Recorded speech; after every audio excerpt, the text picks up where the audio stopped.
Halo,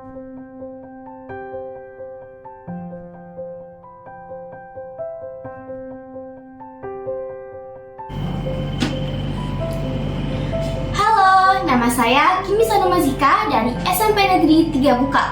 Kali ini, saya akan meresensi sebuah buku yang berjudul The Legend of Sleepy Hollow, Legenda Lembah Kantuk.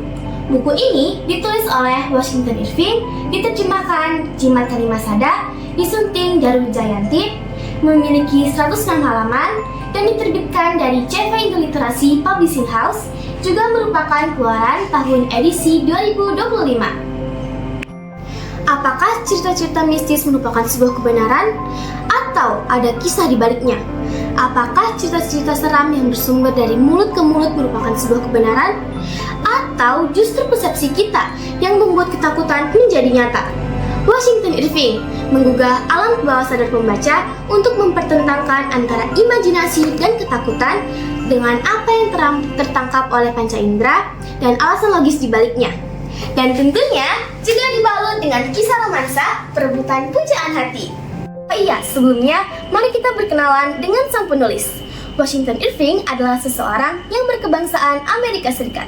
Ia juga sering dijuluki dengan sebutan The First American Man of Letters. Sekarang kita masuk ke analisa. Buku ini menceritakan tentang seseorang yang bernama Ichabod Crane, lelaki yang berasal dari negara bagian di Amerika Serikat yang bernama Connecticut.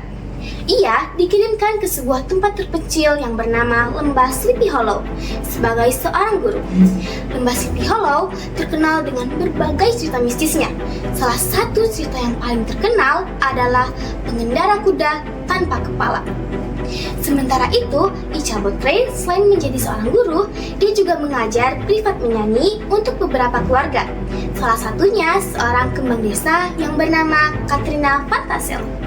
Dan disitulah awal mula konflik terjadi antara Ichabod Crane dan Brom Van Brun, atau biasa dipanggil dengan Brom Bones, seorang jagoan yang terkenal kasar di tempat itu.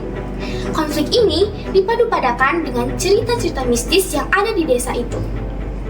Alurnya menggunakan alur maju, disetting dengan latar belakang di negara bagian Amerika pada masa setelah Perang Saudara. Tokoh dan penokohan digambarkan sangat jelas dan menggunakan sudut pandang orang ketiga. Sekarang mari kita evaluasi buku ini. Kelebihan dari buku ini diantaranya menceritakan tentang salah satu karya klasik yang mendunia.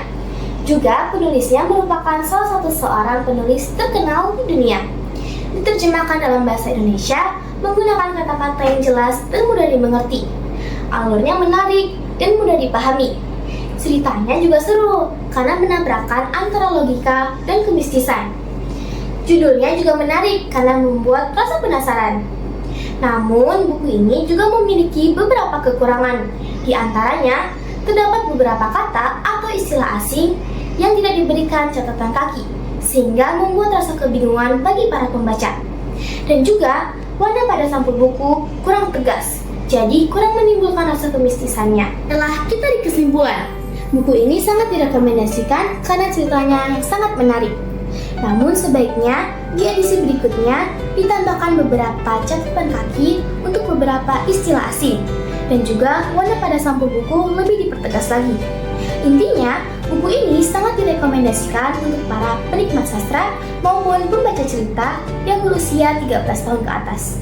Membaca membuat kita berpikir secara logika, seperti halnya yang ingin disampaikan oleh Washington Irving. Jangan-jangan ketakutan hanyalah sebuah ilusi semata. Sampai jumpa dan selamat membaca!